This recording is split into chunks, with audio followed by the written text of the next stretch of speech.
I'm Risham. I work for ICOP. ICOP is SARS's Implemented Corridors of Power project. We run a series of events at the university and at Westminster. We've been running a Palestine series. We've done various events, such as the targeting of Palestinian journalists, accountability on the war in Gaza, and today's event we're also going to be covering ecocide in Palestine. Today's event will be chaired by Dr. Dajani, who I'm going to pass on to now, who will introduce herself and the rest of the panel. Hello, everyone, and good evening, and thank you so much for being here with us today. It's an honor to be chairing this event, and I thank Risham, of course, for getting us all together for organizing this event. The way we're going to be splitting the time in a way where we're going to hear from each of the speakers for 7 minutes each, and we've got also Yasmeen online, and then we are going to start just a bit of a more conversational dialogue between us for a short bit as well, and then we'll open it up for discussion. So we're looking forward to be in conversation with you as well. Of course, today we are coming together, but we're also the urgency of the moment of genocide is, of course, the center of our attention. We have been witnessing this televised genocide for so long, and we feel both helpless, traumatized, and we also see a lot of fig leaves have been totally exposed in terms of discourses around international law, about warfare and so many other things. When it comes to environment, it's also been a topic of concern for many of us who work in the field, but who also live and have Palestine close to heart. Much has been said, as you know, about the genocide having multiple forms, including forms of ecocide, which is describing the multifaceted violence inflicted on the besieged Gaza Strip throughout this ongoing genocide since October.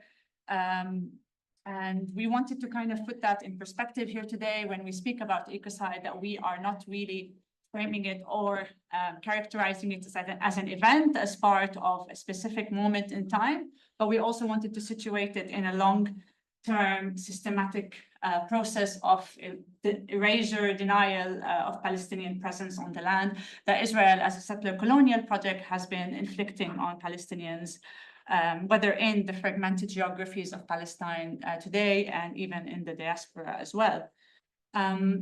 And I think this is really important because speaking about the environment can mean different things to different people.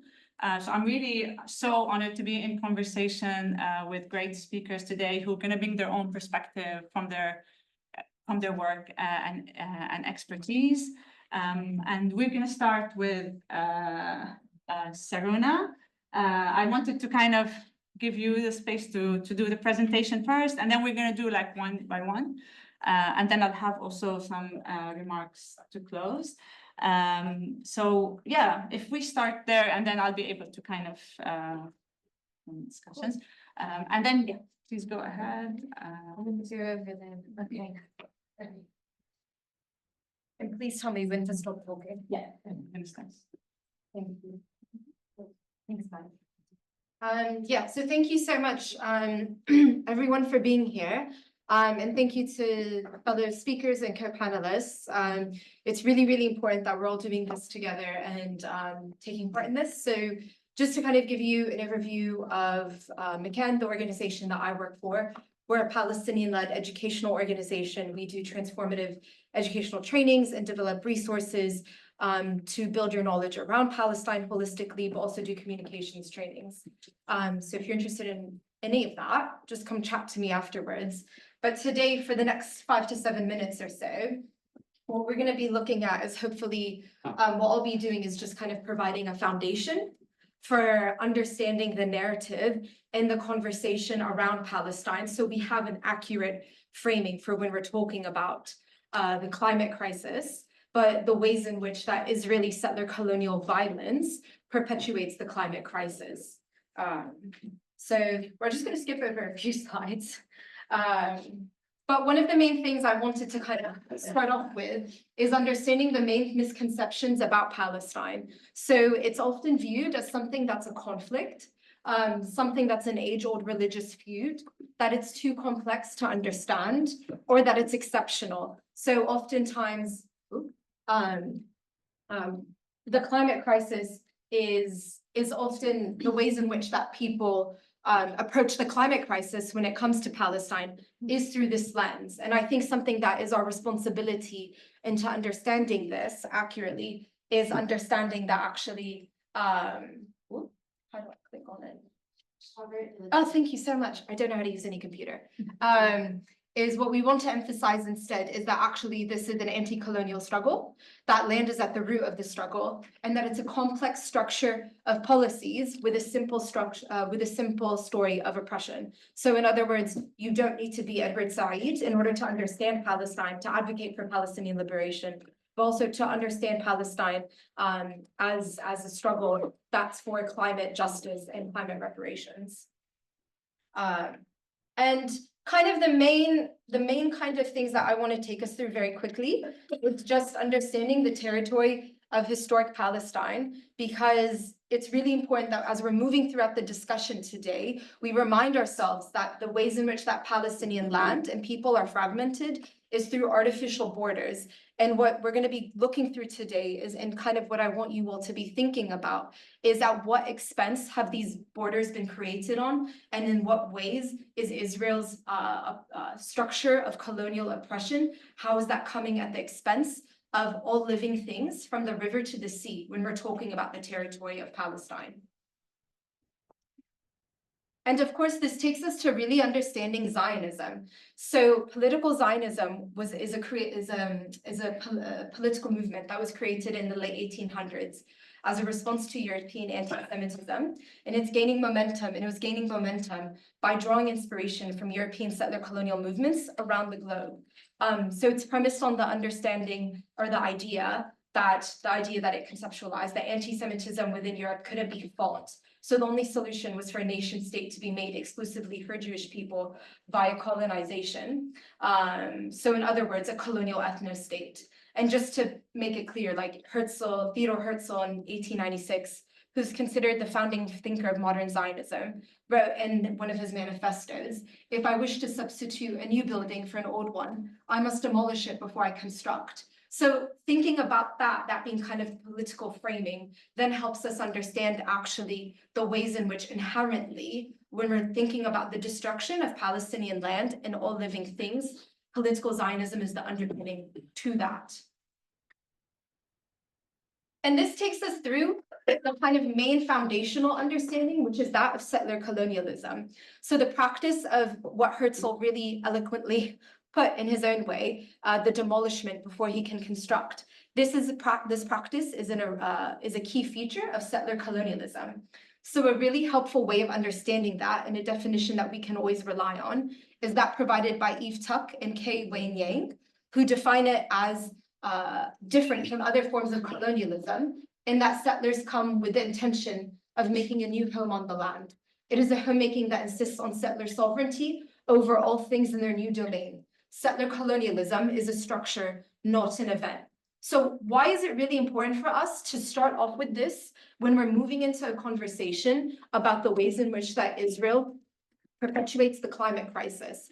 Because what this shows us is, by understanding and having an accurate framing of Israeli policy, is that it tells us that the indigenous are not just the people who are racialized on the land, but it is all the living things that are then constituted as indigenous and therefore a threat. So when we're moving into understanding the policies against water, resources, plants, the criminalization of those uses, that cannot be separated from Israeli settler colonialism. That is inherently part and parcel of the settler colonial machine and its project. And I'll wrap up in the next minute and a half. Yeah, that's exactly what you have. Allah,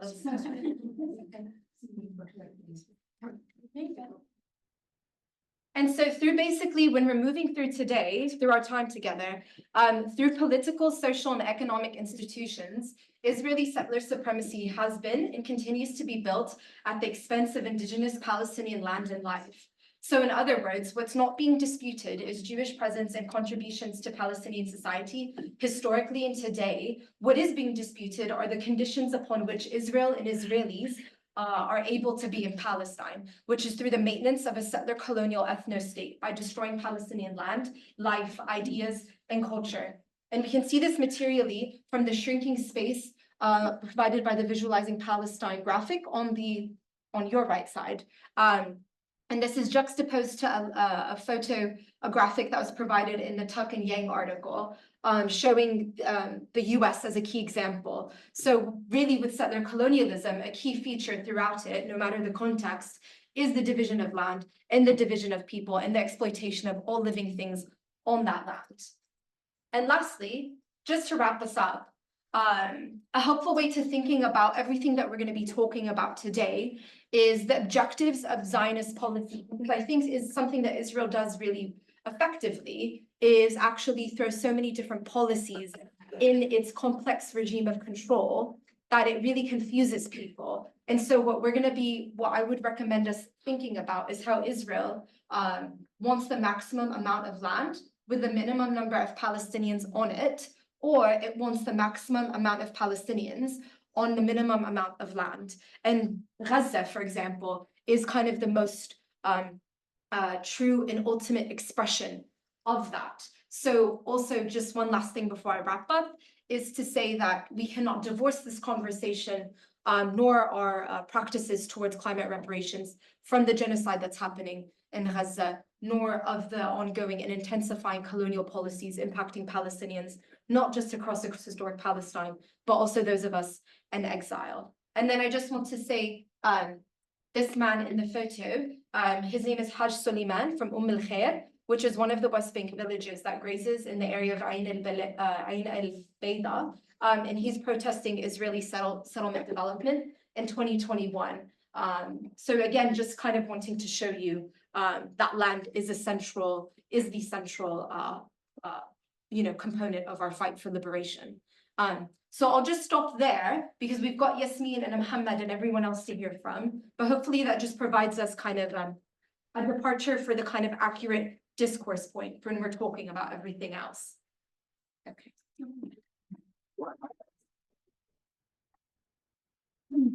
Thank you so much, Sarona. And I think you've done a brilliant job in kind of really debunking somehow the myth and kind of confronting the reality that we no longer kind of tolerate or accept to think of Palestine as a site of conflict. And I think kind of going beyond that, or like stopping to kind of go into conversation and arguments around the fact that it's a conflict and what does a conflict, a Palestinian-Israeli conflict look like. I think it's kind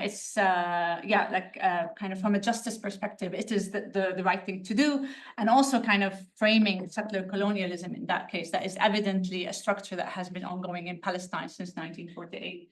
So thank you for that. And where you stopped, Yasmeen, I think it's a great point to kind of center it around land, and kind of to examine the West Bank also and beyond as sites where land is at the central heart of people's Palestinian struggle to remain. So we will be hearing from Yasmeen, who is going to be telling us a bit more, but focusing more on like food sovereignty, agroecology, and land politics as well. So Yasmeen, the floor is yours, and you've got 7 minutes, and I'll be letting you know when. Perfect. Hi, everyone. Thank you so much for having me. Can you all hear me first? Yes. Yeah. Beautiful. First, I also want to apologize that my camera is off. I had an allergic reaction today and my face is very swollen. So you're not missing out on anything, I promise. But my name is Yasmeen El-Hasan. I am based in the West Bank of Palestine. I'm originally from a village in Jenin. And live in Ramallah now. I am the International Advocacy Coordinator with the Union of Agricultural Work Committees in Palestine, also known as UAC. UAC is a grassroots Palestinian civil society organization working to support the steadfastness of Palestinian farmers, fisher people, peasants, rural communities. We work to protect and defend Palestinian sovereignty in the face of the Israeli occupation and its dispossession of Palestinian land and natural resources. So we were founded by a group of volunteer agronomists in 1986, and since then have grown to work all across the West Bank and the Gaza Strip. And our work includes very material and infrastructural work, such as land reclamation and rehabilitation, irrigation pipes and systems, agricultural roads and land, greenhouses, herding and herders, water wells, facilitation of cooperatives. We have an indigenous seed bank where we preserve over 60 types of indigenous seeds and so much more. And since the beginning of the genocide in Gaza, we have been working on an emergency community aid project in the Gaza Strip and the West Bank, where we have been able to gather, collect, and redistribute food to our communities, and also provide support to our forcibly displaced communities in the West Bank Area C. And we're also working on reconstructing some infrastructure in the Gaza Strip, such as water wells and returning to farming the land. So UAC has long been targeted by the occupation for our work on Palestinian land sovereignty, and we are one of the 7 quote-unquote terrorist designated Palestinian civil society organizations that the Israeli occupation designated in 2021. And this criminalization of Palestinian civil society is just more of an exemplification and illustration of the existential threat that indigenous justice and environmental justice, land justice poses to a settler entity. So most of what I will be talking about will be relevant to food systems and food sovereignty. So I'll talk about those a little bit more broadly right now. And I'm very intentional when I say food sovereignty rather than food security. And that is because if we had sovereignty over our land and natural resources, we would be food secure. So as Sarona was talking about, Israel is a settler colony, and we know that settler colonialism eliminates forced displacement of an indigenous population of a land, and replacing them with the settler population. So we know that the basis of settler colonialism is land theft. It's all about the land. And as a settler colony, as the world has witnessed, and as we have lived through for nearly a century, a settler colony will do whatever it takes to forcibly take that land. And that includes destroying it, exploiting it, ruining its ecosystem, and genociding its people. And this Israeli settler colonial disruption of Palestinian food systems has been ongoing. It is a deliberate and calculated targeting of food systems that is systemically ingrained in settler colonialism, and that aims to dispossess the indigenous Palestinian population of their sustenance, livelihoods, and ultimately land. And so this targeting, disruption, destruction of these food systems are tactical strategy, attempting to sever the indigenous relationship with and interdependence on the land, no matter the consequences, whether they be humanitarian, like the tens of thousands of martyrs, or environmental, like the hundreds of thousands of metric tons of planet warming emissions produced by Israel alone in the past few months, or the decades-long track record of environmental destruction. And so by deliberately destroying all infrastructure for self-sustenance and the land, the occupation is aiming to ensure that those who they do not massacre will be killed by starvation, dehydration, disease. Our struggle for food sovereignty is necessarily interconnected with our struggle for national sovereignty and self-determination. If we had sovereignty, again, over our land and natural resources, we would be food secure, as its population of 2.3 million would not be in famine, and our land would not be facing the climate crisis that it is at the moment. And we affirm food sovereignty as a guiding framework to liberation. In order to have food security, which is a basic right, there must be food sovereignty. In order to have food sovereignty, we must have indigenous sovereignty. So a free Palestine is a precursor and prerequisite to any sort of climate justice. They are inextricably linked.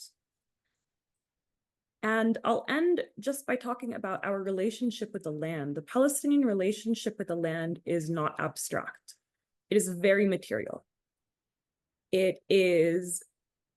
We are very rooted in the land. Palestinian communities are intertwined with our ecosystem. And I don't say that as a metaphor or to be poetic, although it sounds very poetic, but quite literally, Palestinian communities are physically rooted in our land. Our relationship with this land is symbiotic. It's reciprocal, not just symbolic, not transactional. And it's not about what we get from the land, but about what we give to the land. and the Palestinian indigenous tradition of engagement with the land, which we can also refer to as agroecology. Palestinian agroecology reflects this interdependence, this care. We are caretakers of our land.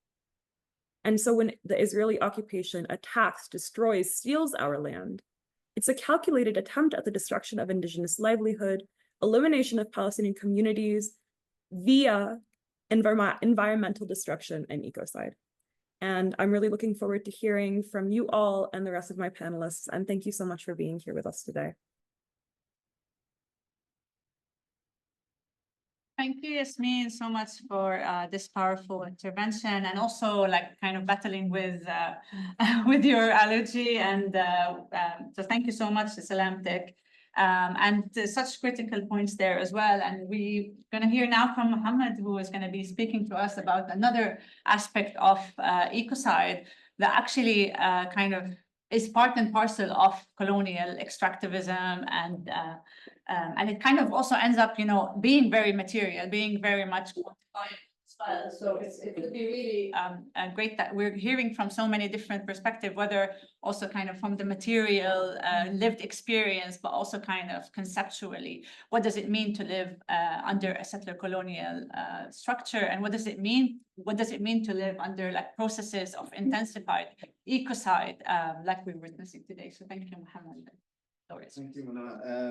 I feel really honored to be following two amazing speakers and to be in the company of such a brilliant panel of Palestinian speakers. It's actually a rare privilege to be on such a panel. So thank you.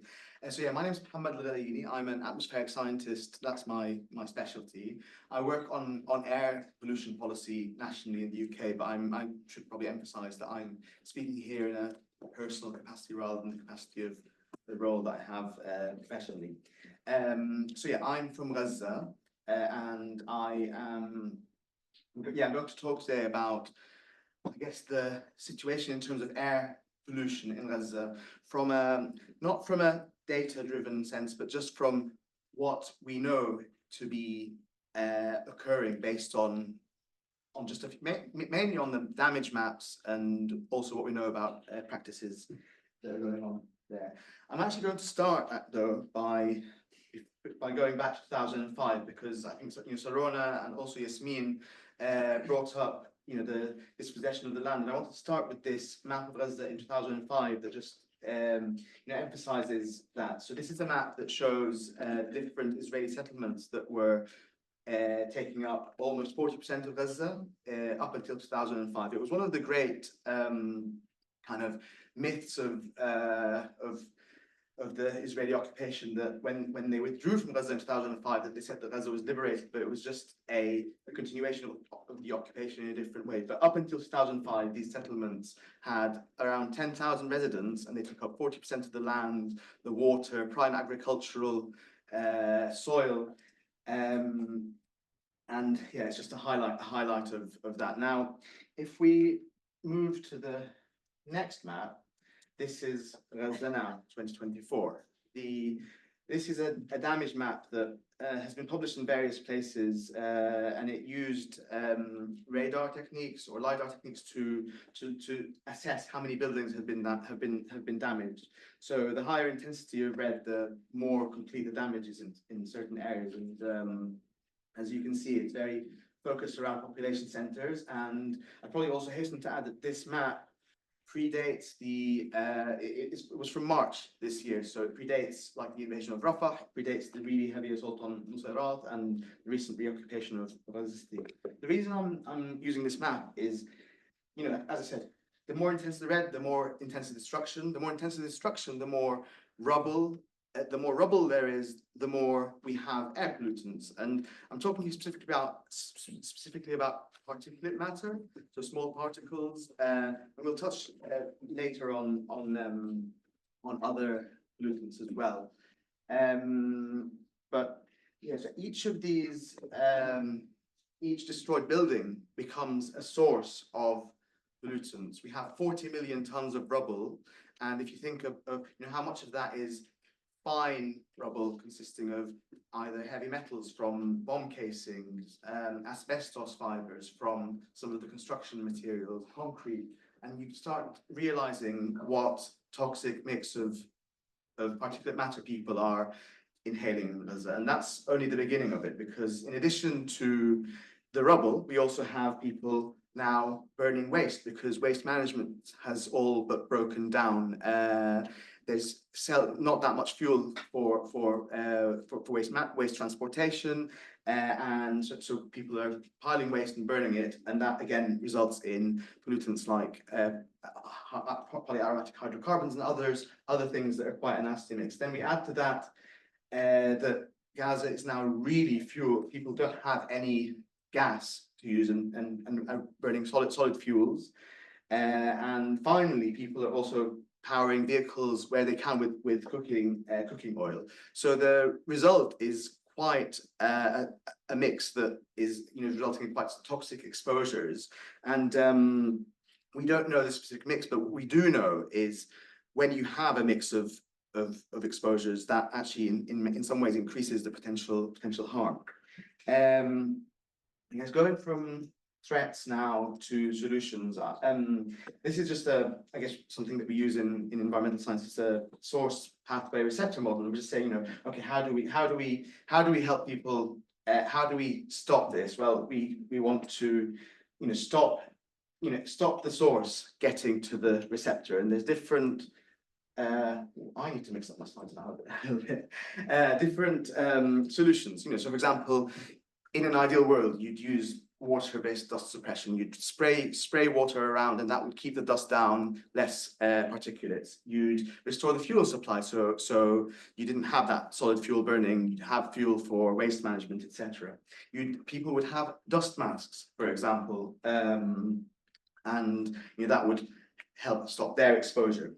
Now, all these are, I guess, technical solutions, but they're ultimately, going back to previous speakers, they're solutions that we wouldn't need if we didn't have an ongoing genocidal attack on Gaza and also the ongoing occupation. So that's kind of like ultimately the solution that, this is one of the streets in Gaza City.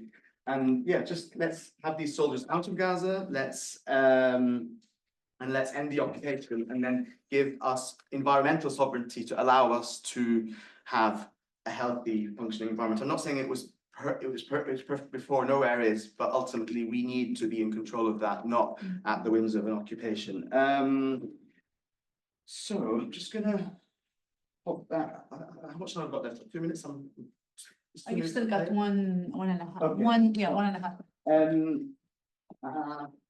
Right. So now we're going to talk a bit about international environmental law, but I just wanted to kind of put these up here. Maybe we can use them for discussion later. These are some of the frameworks that exist for the protection of the environment. The top one, PERAC, has 27 principles, and some of them are very applicable to the situation right now. They're not binding, but they're there. There's also, the Red Cross have made guidelines for militaries in armed conflict, and there's also a really good volume from these two organizations on how to prevent harm in war situations. So that just some solutions. Obviously, we might talk later about like the fact that these exist, but what's the point in some way?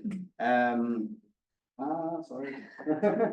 So very briefly, if now we are though in a situation where the occupation and genocide is ongoing, what can we do to make sure that people's the health effects and people suffering are recorded, I guess, for justice? And I think we need quite a lot of epidemiology to be done, both on individuals and like the environmental exposures. We need to do some studies on what the composition of particles are, so we can get an idea of the toxicological exposure, and then think of environmental assessment and rehabilitation and reparations. And this graphic just demonstrates different ways of exposure and different pollutants.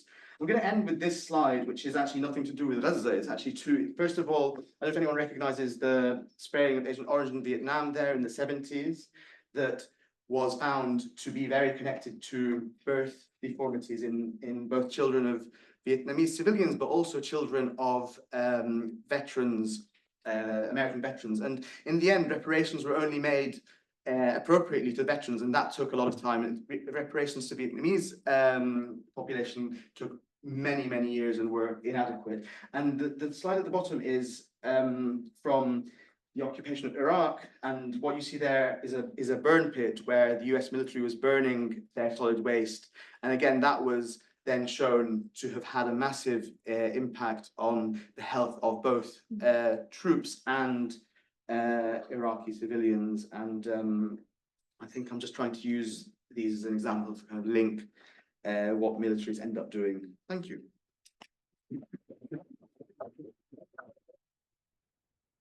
Thank you, Mohammed, so much for this really like eye-opening presentation. And I think it's also really lovely to have you here, because we usually end up sometimes talking not from hearing from like an expertise perspective in terms of like actual like physical material aspects of what are the impacts of genocide, what are the impacts of war, and we'd be able to discuss it more. But I wanted to also take a few minutes to kind of also contribute a bit to the discussion by speaking a bit about the work that I do as well, and kind of also how did I also get to a point where I was also kind of thinking that the way we frame Palestine and the way we frame the environment in Palestine has been very much dominated by kind of a very Western perspective and confined to kind of ideas of a conflict. You know, this is an ongoing conflict, and you have two sides, and you need to work kind of to better the environment. And I remember that once we kind of speak about water, for example, in Palestine, we kind of confined it to speaking about water injustice in the West Bank, where evidently, if we look at numbers, we're looking at Israel controlling almost more than 80% of the resources of the West Bank in terms of the rich groundwater that's underneath our feet. But then stopping right there and saying, oh, this is very unjust. It's a water distribution issue. Is it a distributive justice, or is it much more than that? And I think this is where kind of thinking about the different fragmented geographies of Palestine is required, because not only do we see water injustice happening in the West Bank or in Gaza, which, by the way, also before the ongoing genocide, the situation in Gaza was really very catastrophic in terms of environmental degradation, but also in terms of water being unfit for human consumption. This has been kind of raising the alarm of different organizations, saying the World Bank and the UN and other organizations kind of raising the alarm and saying the situation is unbearable, it's unfit for human consumption, water is unfit for human consumption, or whether that Gaza is unlivable. And then, but we're not, and the whole kind of framing of the issue was quite problematic, because Gaza itself is not, it's not natural for it to be unfit for human consumption, unfit for human life. And it was also because the underlying reality on the ground was a settler colonial structure that has been aided and abated by these international agencies, kind of pushing on framings like, oh, we can solve the water issues in the Gaza Strip, or we can solve the water issues in the West Bank. How do we do that? It's not a justice-based perspective. It's not about, reclaiming Palestinian rights to their resources, reclaiming that relationship that Yasmeen spoke about, that relationship of care and taking care of the environment and being part and parcel of it, like reclaiming those rights for the environment. It was about finding techno-managerial solution, right? So we can propose desalination for Gaza, but also keeping the siege on Gaza, but let's build desalination plants for a population that doesn't have access to any energy sources or fuel, that is highly dependent on an occupying power, right? So, so these type of questions, for me at least, I began kind of to confront by speaking about water in the different geographies of Palestine, and kind of situation being that of injustice overall, that this is a structural issue of a settler colonial entity that is here to transform nature, transform relations with nature, and impose a hierarchy of like being superior to nature and to people and to kind of any natural existence of human and non-human actors. And I think this is really important to kind of keep in mind as well. So the settler colonial structure, first, like we heard from Yasmeen, we heard also from Sarona, it aims to erase but also replace and transform relations with the land and people. And it does this through very material things, of course, military occupation, but it also does this through building very exclusionary infrastructure that only serves the settler versus the colonized, or by designing laws and policies to also seem to be abating by law. You know, environmental protection, for example, comes as one law that kind of prevents Palestinians from being on their land for the sake of protecting nature reserves or establishing nature reserves on depopulated villages or in areas of the West Bank where they become really completely closed off from Palestinian existence on it. So these things happen also on much like kind of a multi-layered level. So I think what I wanted to kind of this would be like a bit of reflection and the work that I have been doing, that kind of thinking of the Gaza, West Bank, 1948 lands, Jerusalem as part and parcel of this experience of erasure that is still ongoing. So it's not confined to geographical spaces like the colonizer wants us to think, but also it's not confined to what the international aid agencies wants us to think about. What is an environmental issue in Palestine? How do we address that environmental issues? And then climate change comes to also complicate further the picture, because climate change is also framed in a very apolitical sense. Like, oh, we need to address climate change, but we keep the occupation untouched. You know, we don't address issues of rights, issues of justice, and this kind of becomes the status quo and the normal way of these external actors coming in to kind of impose their idea of like what is climate justice. So this is what I just wanted to say in terms of my intervention, but I wanted to kind of bring it back to us because each of us is working from in a different institutional arrangement. We're also we're also knowledge producers. We raise awareness on different issues, but to what extent have we also been confronting this reality that knowledge about the environment has been very Western-centric, has been very much kind of dominated by mainstream framing, whether it is of climate change or environmental protection, and the idea that only through technological advancements we'll be able to address those environmental issues. So I wanted to kind of maybe reflect each of us quickly about like how does it really influence our work, and to what extent does it serve the Palestinian struggle, and to what extent does it also limit it in some ways where we're required to speak about issues in a very kind of apolitical sense, like, oh, let's address air pollution, but well the root cause is the occupation, and the root cause is the genocide. And so I wanted to hear from, maybe let's do the same kind of like or like let's open Maybe it. Yasmeen and Mohammed might have more Yeah. experience with that, because luckily I don't really have to deal with that because of Yeah. the organization. But Yeah. and then No, I can sure. tackle. And also, yes. So Yasmeen, do you want to kind of tell us a bit from UWAC's perspective, also being an organization that is rooted in ground, it's rooted in kind of community work before the establishment of the Palestinian Authority. So it had this kind of very much grassroots orientation.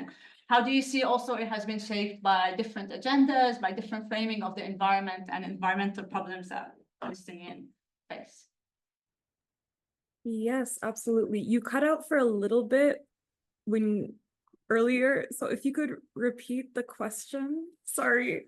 No, that's all right. We're just trying to kind of frame it in terms of like, how do we also operate in our own different institutions and through our different types of work? How do we situate Palestine and make sure that also it is framed as a struggle, you know, as a struggle for rights, as a struggle for justice, versus being an environmental issue, like versus like framing Palestine as an issue where there are environmental degradation or there is food insecurity, for example, like in the work that you do. How do you confront that, considering that there are many international actors also involved in framing that issue? Absolutely. Oh, so much to say about this one, especially things we've been confronting the past, God, how long has it been? 9 months? When dealing with international actors who are approaching the ongoing crisis, which is humanitarian, environmental, political, ecological, as a humanitarian issue. And as such, trying to sanitize the core of the issue, which is land, as we all know. And the sanitization happens also in the environmental sector, in the food sector, when we're on the international space. And this, of course, the the Israeli genocide and the settler colonial occupation have long enacted unimaginable environmental damage on the entire ecosystem, land, sea, air. But it also has an equally long history of greenwashing. And greenwashing is the use of environmental rhetoric, in this case, to cover up its violent colonialism, ethnic cleansing, and the repression of the indigenous Palestinian people. And the military-industrial complex, Israeli, but also American and globally, functions as though it has a sort of environmental exceptionalism. And we see this especially happening with the Israeli settler colonialism of Palestine and during the genocide, which is exacerbating the climate crisis, but they're discussing this as a quote unquote conflict. There are two sides. This is an unfortunate consequence, as though it's not, as you said, part and parcel of what is happening.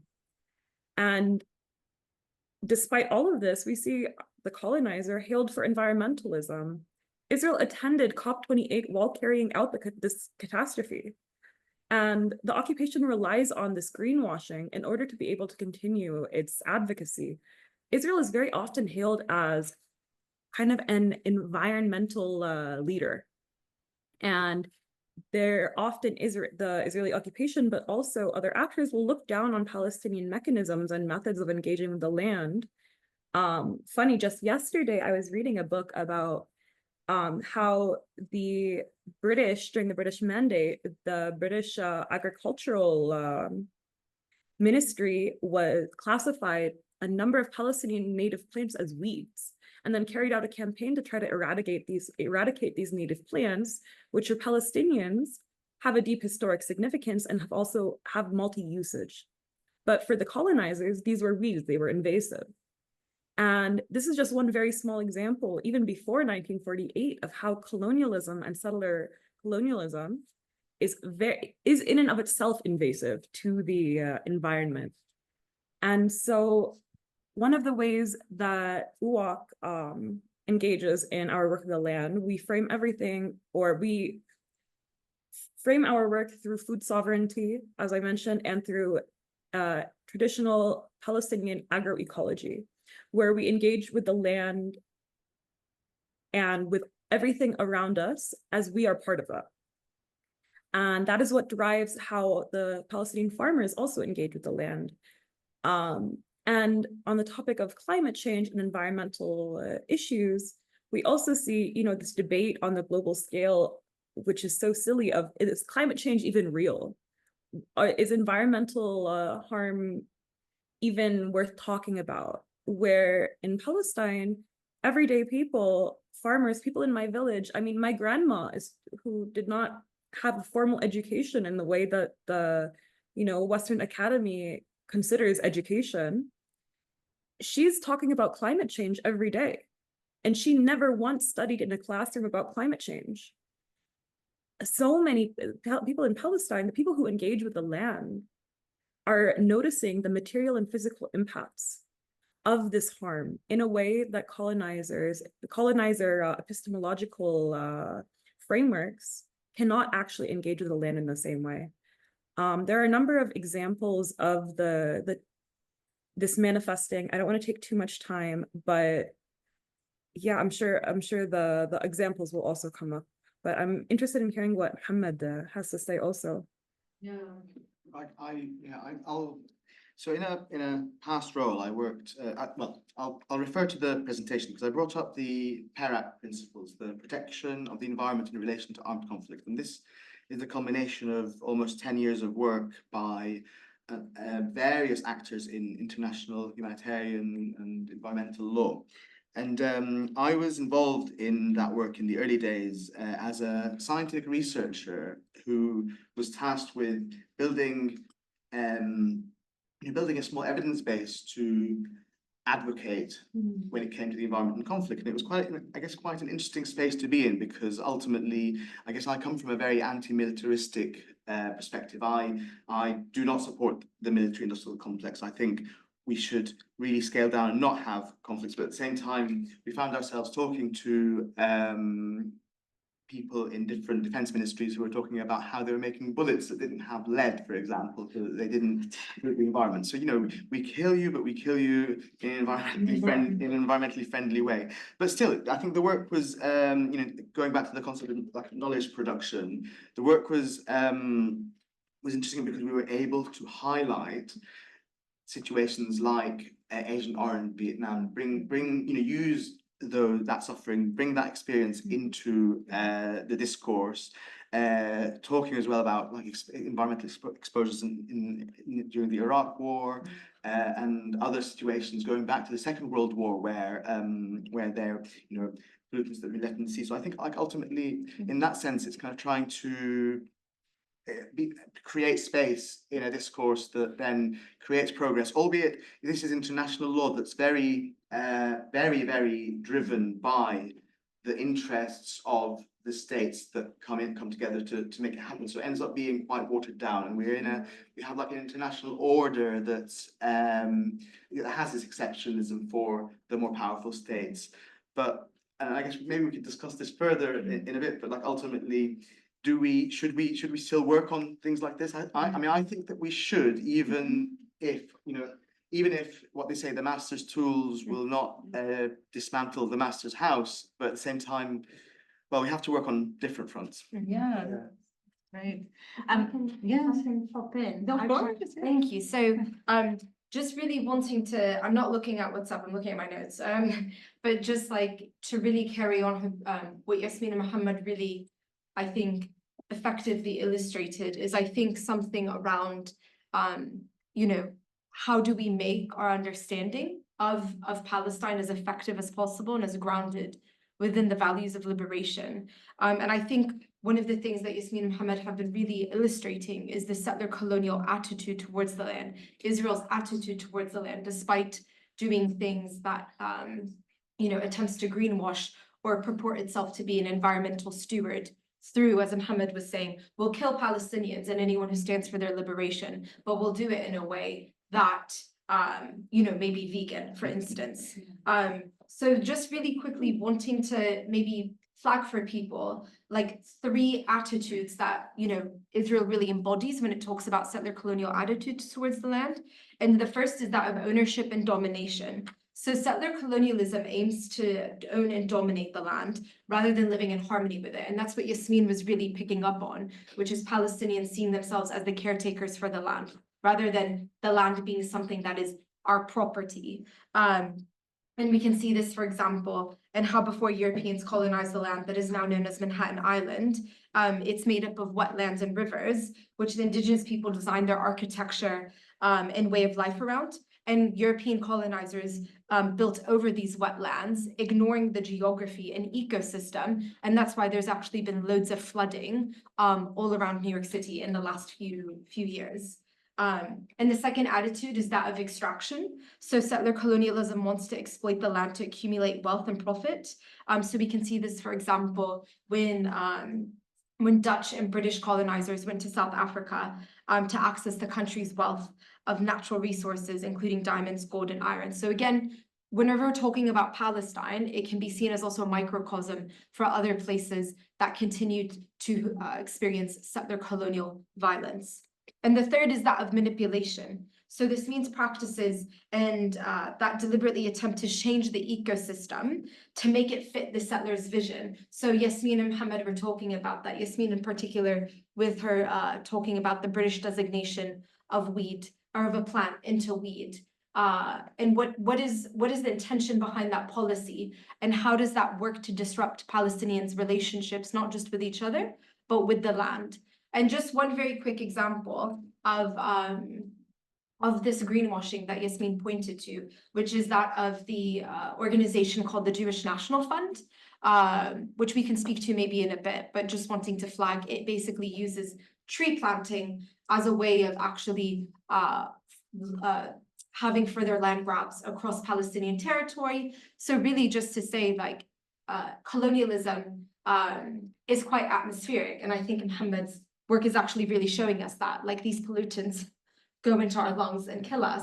And so if it's not immediately the bombs, it's the atmosphere itself. 1%, if I could just Yeah, jump you onto that. I mean, but also harming their own population as well. Thinking from Gaza particularly, and the way the prevailing winds go, they come from the sea, pass over all the rubble and destruction, and will get to Israeli population centers, also people in the West Bank and elsewhere, depending on the size of the particles. Yeah. Not only that, and it's like also like because of like successive like assaults on Gaza as well, like there was always like a cutoff of electricity where wastewater plants were not working completely, and a lot of sewage water was kind of being dumped into the sea, and also the currents were like actually bringing it up in Asqalan and other areas too. And so I think one time when we're presenting and somebody asked like, why would they do that? Because if their intention is to kind of colonize, right? To colonize Gaza, and if their intention is to erase Palestinian presence, why would they destroy the environment, right? And this is kind of a very at the core of what you were saying, Kaman, Sarona, like at the end of it, there is this, how do you say, like, superiority of the colonizer in terms of their worldview and in terms of the fact that everything is under their like control. There's a hegemony over land and hegemony over environment, and there is the idea that environment, without being exploited to its optimal extent, is not being it's not being taken advantage of. So the idea that there's always going to be technical solution, that there is capital to kind of compensate. So basically, it's really evident of the way like that colonialism at the end of the day separates between humans and nature and kind of considers it as sites of extraction, whether people or bodies or environments or landscapes or whatever it is. So this is at the heart of it, and there's always kind of this idea that they will solve it. You know, they will find these techno-managerial solutions to address it. Can I jump in just with a thought? Because Sarona showed the very map, the map that everyone knows of the shrinking amount of Palestinian land in the West Bank and Gaza as well, but in different ways now. Because in the West Bank it's building more and more walls, encroaching more and more on land, and in Gaza now it's just been wholesale destruction. And you were saying about the sewage, and and I was talking about the air pollution and how it affects Israelis as well as Palestinians, but more so Palestinians.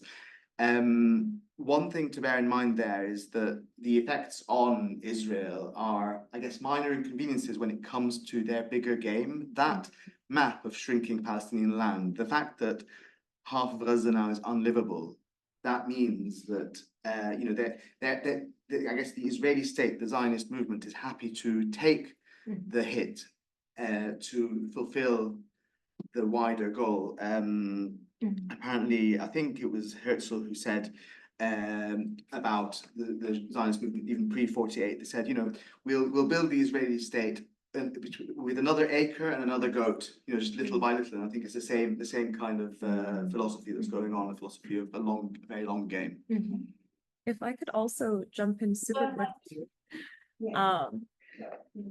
Something that came to mind as you all were talking just now was a specific example of in the West Bank, the village of Safa, which is west of Ramallah. At the moment, the Israeli occupation is building an industrial zone in that village. The village is along the wall, the green line, so the separation wall between 48.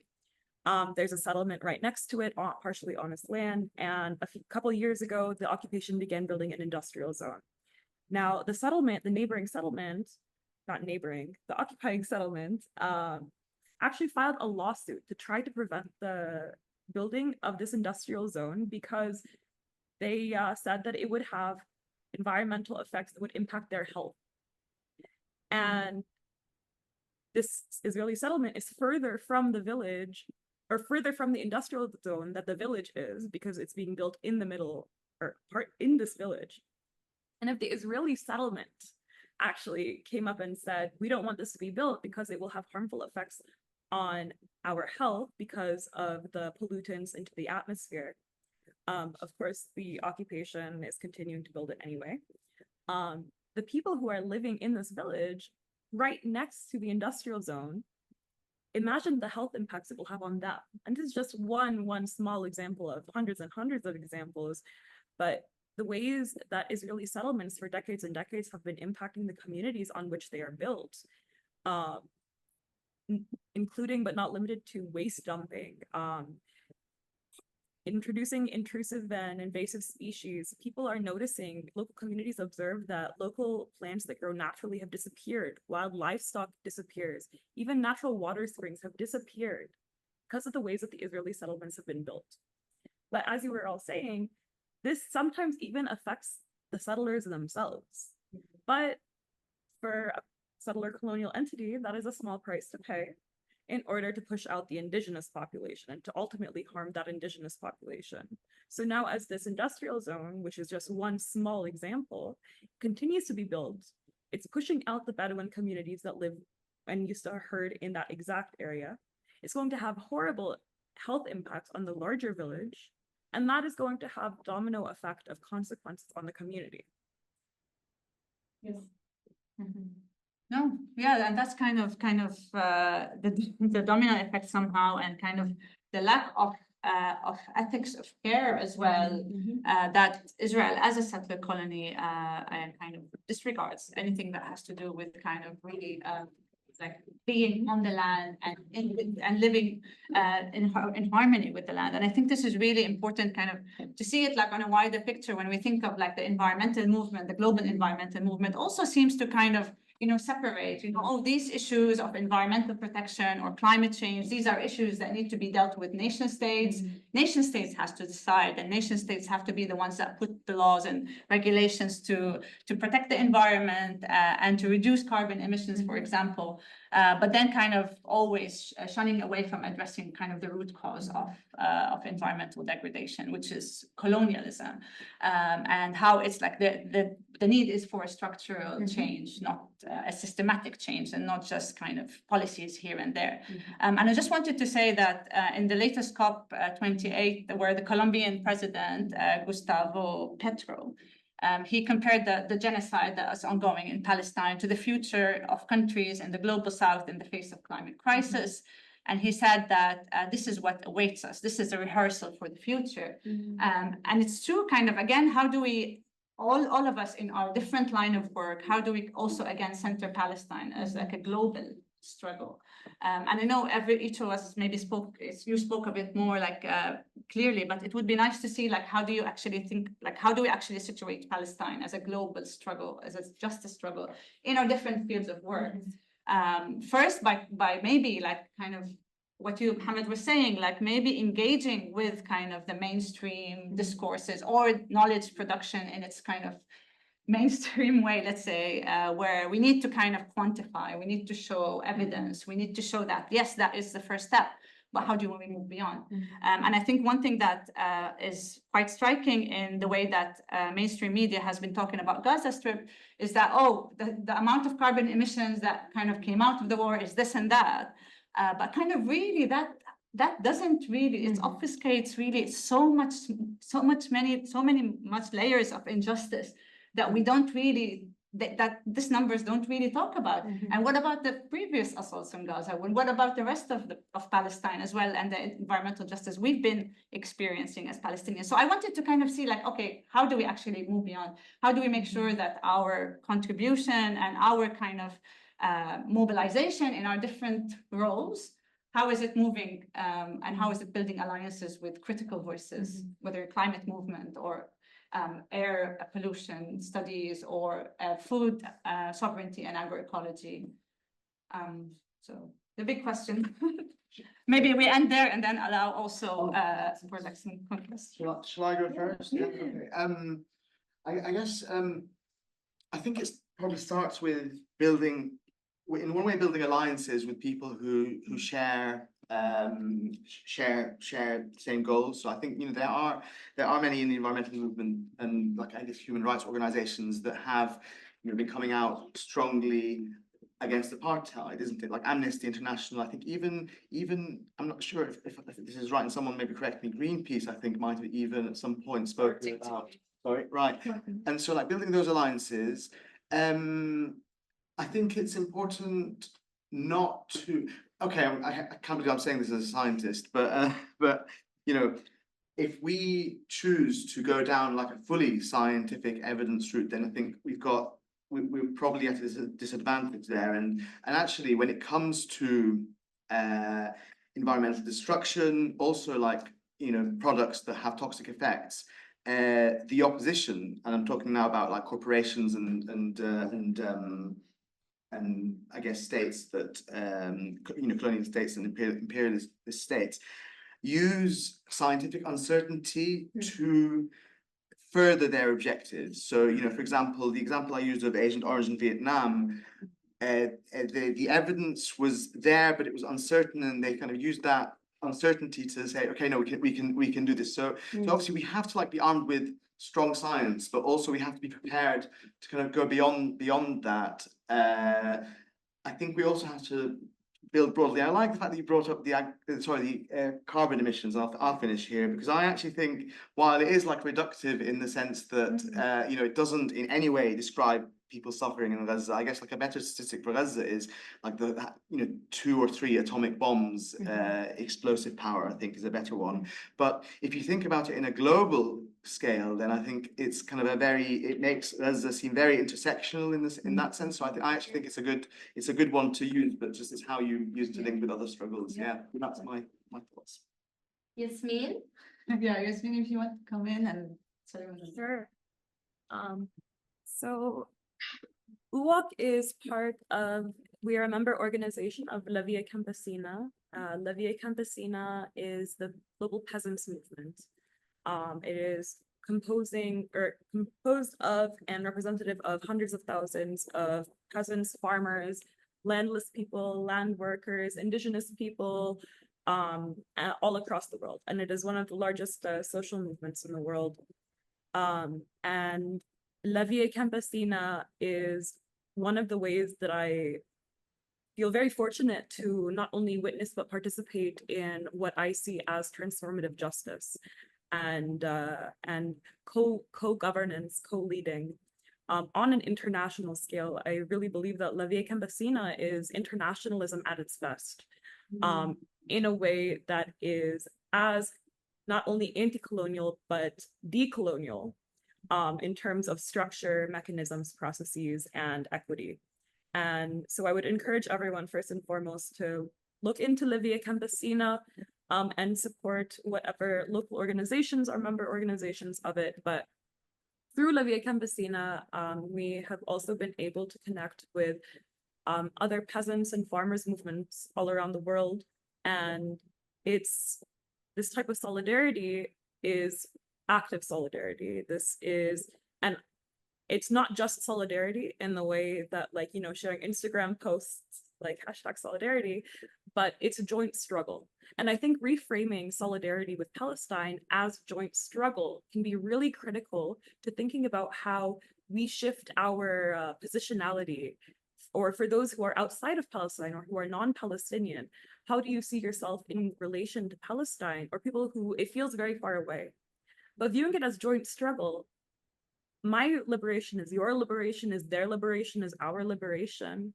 And not just on the environmental front. If Palestine is free, we're all free. Because in order for Palestine to be free, so many other things have to happen. And all of those things that have to happen are bad things stop happening. So, you know, if Palestine is free, that means settler colonialism is not present. That's, you know, very broad generalization. But when we think of it in this way, and really emphasizing the human-made construct, or that borders and separations are constructs they're not natural to the land, and viewing ourselves as a true international movement, joint struggle, I think positioning oneself towards justice and solidarity is much more effective. And the other thing I'll say is, you know, we are witnessing right now the largest mass mobilization in the world for Palestine that we have ever seen. And, you know, it shouldn't have had to take this long. It shouldn't have had to, all of this should not have had to happen in order for that mobilization to occur. Unfortunately, here we are. But what I will say is, and I know that there's the encampment happening right now, but the student protests and the student uprising, the student intifada is something that has given so many of us so much hope. And I don't say that lightly. It's been a very challenging time. But even my grandmother will be watching TV and there will be pictures of student or videos from student encampments, and she'll be like, "Are those your friends?" And I'll tell her, "Yeah, those are my friends." But it's been such a beautiful and phenomenal thing to watch, and that is the type of mobilization that reaches us, that we need, but also that is a responsibility of everyone, no matter what position you're in. And I think the way that the students have been going about this joint struggle has truly been remarkable and poses a really incredible model. And the very final thing I'll say is, whenever I mentioned my role as international advocacy, and whenever I am speaking with any of the farmers that we work with or the peasants, I'm always asking them, like, is there anything specific you want me to touch upon when I'm talking to people outside? And they always say the same exact thing. They say, "Ta'ziz sumudna," support our steadfastness. We are on this land, we will not leave this land, but we need that our steadfastness, this steadfastness that we have that is inherent to us and our land and our relationship with this land, what we need is not charity, it's not pity. What we need is strength. So strength is the call. And thank you so much. Thank you, Yasmeen. Thank you, Yasmeen. This is such a powerful articulation of what we're all feeling, and kind of yes. But then kind of yes, it's a shout out also to the encampments and to the SOAS one in particular, where we are based today, and we're going to also join them later, but hopefully after we're done we can all go there. But yeah, definitely it's on agency. It's basically what we're saying is that we all have agency, and it has been stripped away from us from different kind of structures and in our different contexts, even outside of Palestine. So it's about reclaiming that agency in the work we do, in what we think, in what we do, in how we consume and how we think. So I think this was really great, Yasmeen, as a kind of wrap up for kind of our conversation. And we'll open it up for discussion. If you have any thing you want to say, questions, or you want to kind of elaborate on any of the points, whatever you feel like, for a few minutes before we I wanted to ask that Yasmeen mentioned a book which she was reading. Can you just raise your voice a bit? Yasmeen mentioned a book which she was reading yesterday about a campaign. I was wondering what the name of it was. Yasmeen, Did you hear that question? Can you repeat it a little bit louder? Yeah. You mentioned a book which you were reading yesterday about a campaign when we were talking about greenwashing. I was wondering what the book was called. Yeah, so yesterday I was reading this book published by Makan Foundation. I don't know if it's a book more that it is like a collection of documents and different works, but it's El-Himniya ala al-Hashaish, or Weed Control. It was published by Makan Foundation in 2020. But I don't know if it's available online, but it's very interesting. Thank you. Nice. Please go ahead, but just please try to raise your voice. That would be lovely. Thank you. My interest is in supply chains. So, just like with anything, if I see some sort of scenario, especially to do with climate change, my brain is thinking, where did it originally start from? Where did the resources come from? Otherwise, if you're just stuck in this spot, then you can't really see where was the original problem started. So when it came to the Gaza thing, I know about the military-industrial complex. I know that the minerals required for this is coming from different parts of the world. Sorry, I think it's hard to hear. But then, in the last few months, I've seen people who are standing up for Palestine, also standing up for climate change. And I thought there's something a bit wrong here. There's something a bit weird going here, because in my work and research in climate change, when I look at the resources, i.e. the solutions for climate change, which is renewables, I'm not staying somewhere in Europe or London. I end up somewhere in Africa. Because I'm thinking, where did these resources come from? All these resources have come back from Western Africa, or somewhere in India, or somewhere in Pakistan, or somewhere, yeah? And then this Gaza thing, and then I think it was maybe 2 months ago, someone had said, hey, look, one of the bombs or some missile technology that dropped in Palestine was from some British company on aerospace or something like that, British aerospace, which most people know is going to be American British technology. But most of these resources, all the military industrial conflicts, are coming from the same regions, i.e. minerals wise, and the same sources of conflict, similar conflict, exactly the same as Palestine. Somewhere in Congo, somewhere in Eastern Africa, somewhere in Burkina Faso, where they've just kicked out the French in the last 12 months, somewhere in maybe South America, somewhere in Pakistan. And I thought, well, hold on, is it possible to be standing up for Palestine, which is good? Also, if you're standing up for climate change, are you standing up for the Congolese people, or are you standing against the Congolese people? Because if you're standing up for climate change, the minerals required to make the bombs and drop them in Palestine are coming directly from Congo. And my question is, as I asked one of the people downstairs, outside here, well, you know, where the space where they've got the tents, the camps, and I says, listen, have you looked at these tenuous links? There was just one guy on the stand that says, have you looked at these tenuous links that maybe some people might be unintentionally contributing one thing to another? And I just wanted to get your thoughts on this. Like when I look at Congo, mass areas of conflict, similar scenarios that's happening is not so visible to us. This has been visible for the last 9 months. Are we actually drawing these links and actually saying the military industrial complex is visible in Congo, is visible in Haiti, is visible in Palestine? Also the United Nations.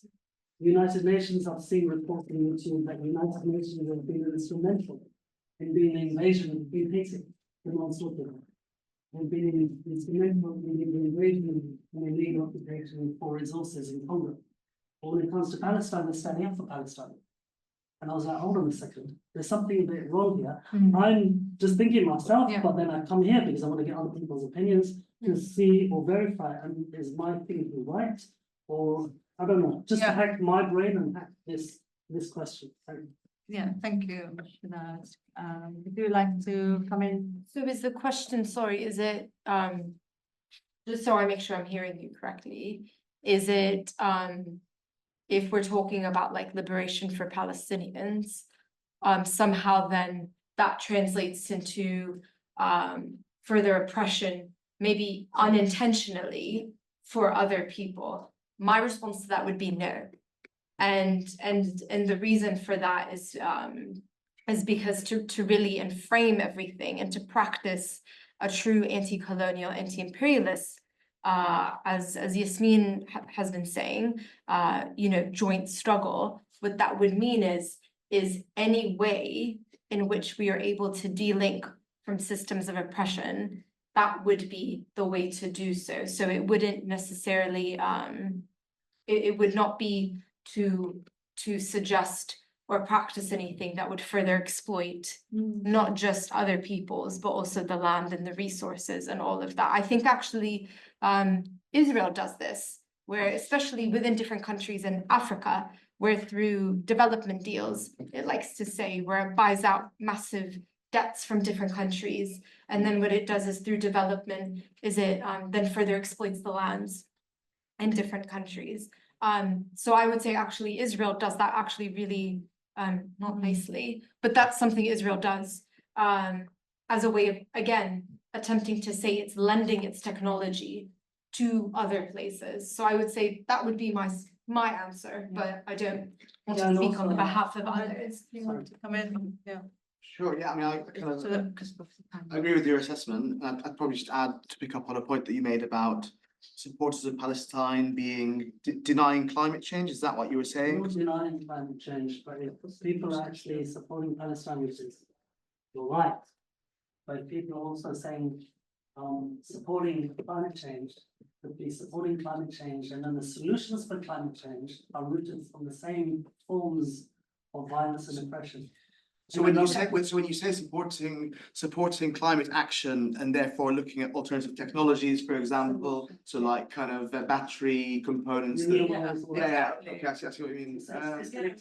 There is, there is, it's like kind of an extension of green colonialism somehow, because these solutions are like premised on the idea of like techno-managerial solutions and the fact that science can like advance our solutions elsewhere, but it's also based on resource exploitation. Yeah, and I think what I'd probably say to that is that when we look at climate action, we need to think beyond just replacing our exact amount of energy that we need with renewables, because that's just, like as they say, a hiding to nowhere, because we won't have the resources. Whereas if we look across the board at demand reduction, efficiencies, so making sure that you don't just replace all the internal combustion engines with Teslas, you actually reduce the number of vehicles on the road, then you're looking at a world where climate action results in a more globally just society rather than just continuing this consumptive society that we live in. Yeah, we can maybe extend it like the discussion further, but maybe allow others to come in before the time is a bit right. So I have one here. But if you please can raise your voice up.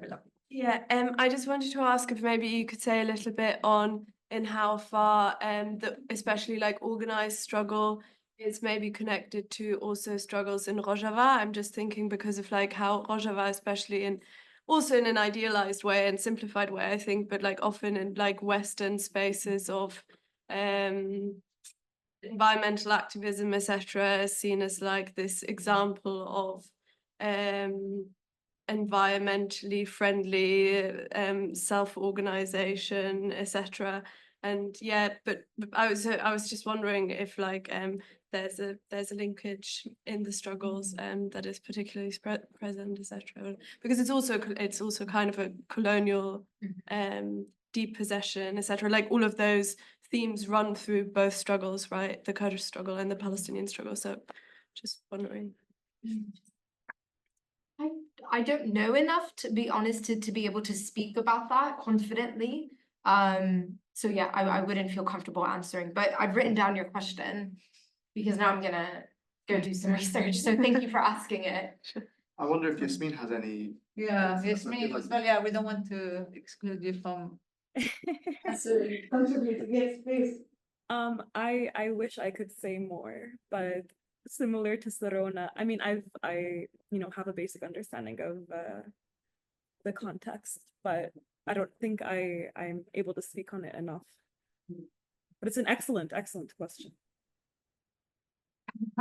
What's your answer? As in, like, what's your opinion? No, I don't. That's why I'm asking. No, but like education. I think what I was also thinking is like, I think a lot of like Rojava's economy right now also still depends on like extraction of fossil fuels, etc. Right? And I was kind of thinking about how there's been arguments about Gaza's economy, for example, and like exploitation of oil, like oil fields that obviously Israel doesn't allow them to exploit, like how that would enable them to like strengthen their economy, even though I also think that like if we look at that in terms of like political economy, I don't know if that's exactly true because there's other constraints too, right? But so that duality kind of I see a parallel there, but yeah. I'm glad you elaborated more, because actually this is something that I was keen on discussing a little bit, because we have the Marine 1 and 2 gas fields off the coast of Gaza, and they're viewed as part, like a real kind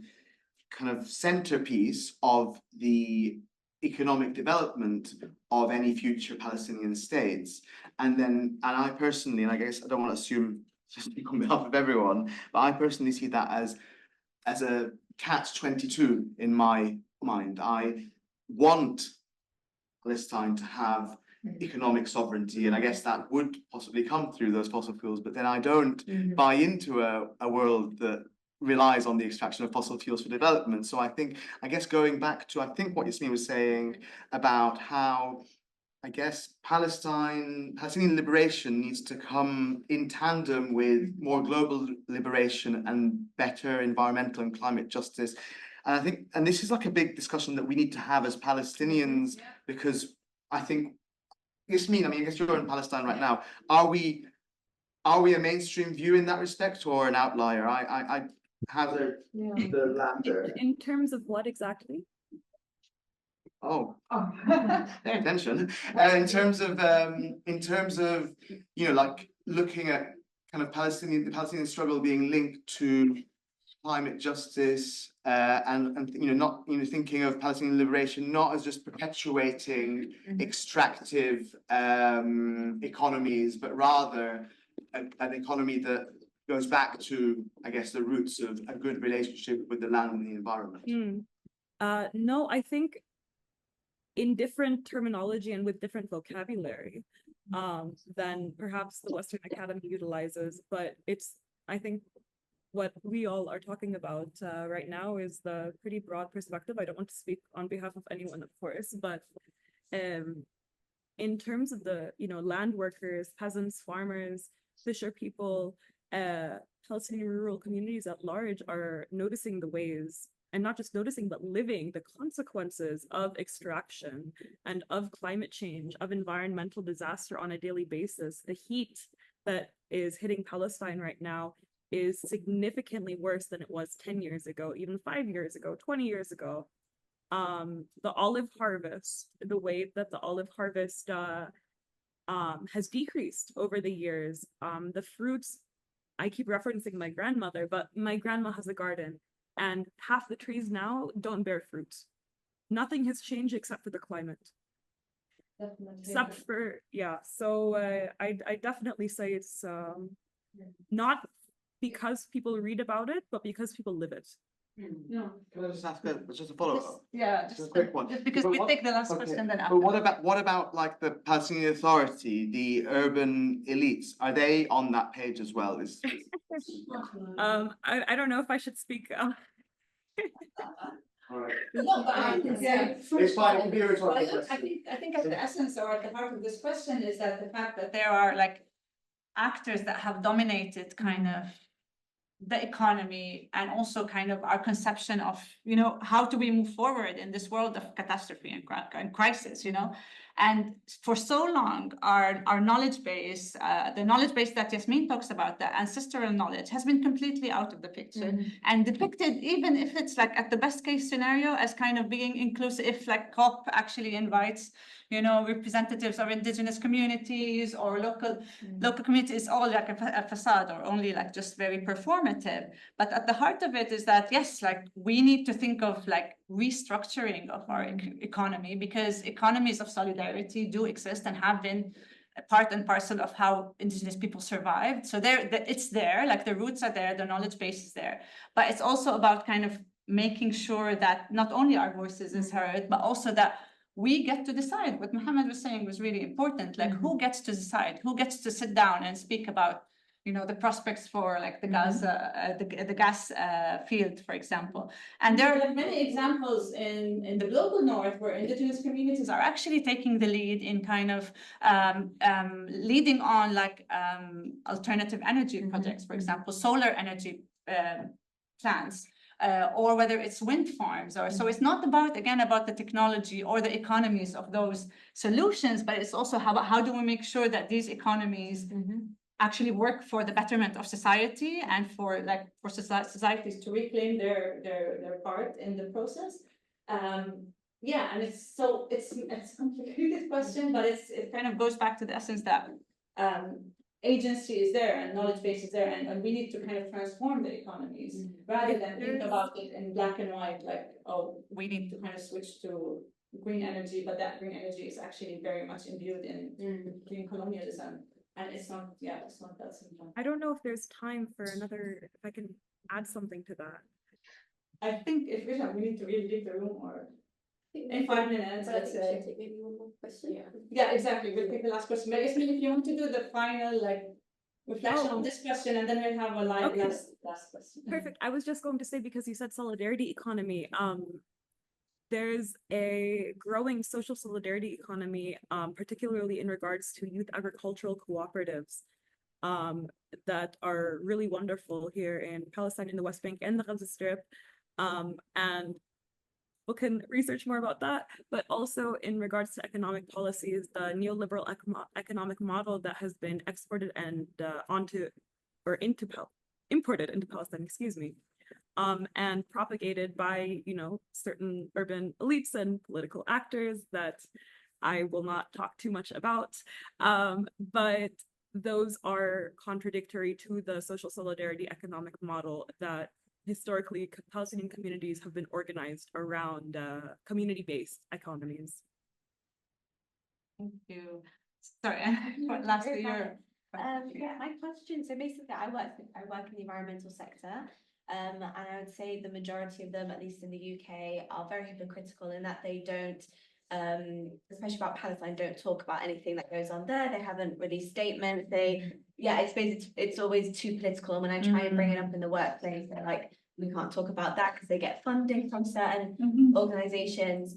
So it's always a really hard place to be in. I was wondering how other people who work in the sector, how are we supposed to frame this so that they realize how objective it is, that it is objectively a climate issue in Palestine, that it's not even a personal opinion. That's kind of one question. Also, whether there is a point to do that, because I know you talked about kind of working within the system. Is there a point of working within the system, or should we just be making our own systems and our own organizations that have those fundamental values already?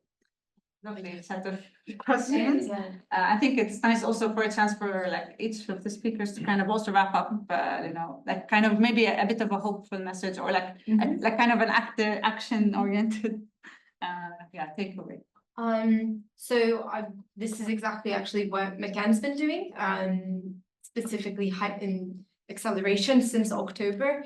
But we've been really working with other organizations who already have political alignings, such as Tipping Point, Friends of the Earth, Yasmeen's organization, for example. I got to meet her in Paris last year because of a conference. Otherwise, we wouldn't have been able to meet. But I think something that Makan has been doing through transformative education is actually going into organizations and giving them transformative educational workshops. What can you do from where you are with what you have? How do you shift strategic partners to get them to really understand that if they want to do their work meaningfully, that Palestine can't be an exception. I think part of our responsibility is de-exceptionalizing Palestine, but also really showing people that they're the ones being left behind if they're not talking about Palestine and not getting on board with this struggle. Because I think, as Yasmeen was saying, this is the largest mass mobilization for Palestine we've ever seen. And I think it's really important we also show people that if they're not on board already, they're the ones going to be left behind. So I'm happy to chat with you afterwards, because we've been going into places and giving them the education. But that's one way you can contribute to the movement, is using education. Okay. Just to add to that, depending on the sector that you're in, I'd say join your union and put forward motions within your union. I guess there's strength in unity. That's what we've been talking about all along. So get involved in a union sense. I guess that's what I want to do in my field of work in terms of changing from within. But I have, I guess, no illusion about how practical changing from within is, and we have to kind of also build the movement outside, because that's where the real pressure comes from. I'd say it's just very lastly, centering Palestinian knowledge production, the organization Yasmeen works for is, as she said, they've been criminalized by the Israeli state. It's really important for us to center and make sure we keep these institutions running to the best of our ability, centering Palestinian farmers, land caretakers. So I would say as well, doing that using Palestinian resources. That's all. Yeah, thank you. And on that note, we want to really thank you, excellent speakers. And it was really like not only like really insightful, but also very powerful. Like Mohammed said, to have a panel of Palestinians speaking on this like issue of like the urgency of kind of centering justice as well in the heart of what we do, especially the environmental work. So thank you so much also for your great contributions. And we invite you also, we're going to be walking down to the encampment just to also show solidarity. We try to make it happen, but at least this is the least we can do. But if you would like to continue kind of chat on the side with any of the speakers, please join us. And thank you so much for your attention. Thank you. Thank you all so much.